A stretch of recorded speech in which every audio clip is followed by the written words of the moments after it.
Thank you all so much for being here today. Obviously, work is well underway, but we are officially kicking off Build Week today.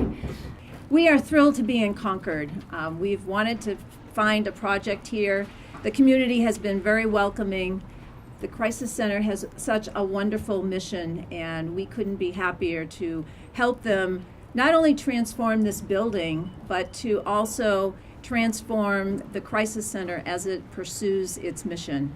This is a time in the Crisis Center where we're writing history.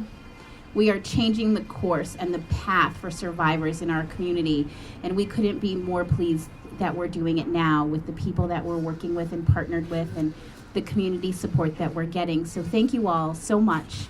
I love the way Karen talks about the work of Building on Hope. She says, we're just a group of volunteers, but Karen, you're a group of volunteers who has made a difference in the lives of thousands of Granite Staters, and for that, we all are so appreciative.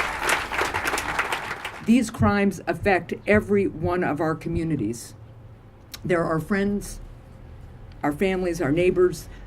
Victims and survivors are people of all races, of all genders, of all ages. And I think a lot about what this renovation will mean to somebody who's entering this space for the first time, perhaps under the most stressful and difficult time in her life, perhaps having just passed through the most stressful and difficult time in her life, but deciding that she wants to make a difference for herself and her family.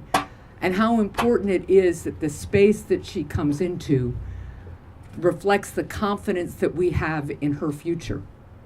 That the crisis centers in our state served 232 victims of domestic violence on one single day. And that's just a percentage of the clients that these centers serve on a daily basis. Of those 232 victims, 128 of them sought refuge in our state's emergency shelters.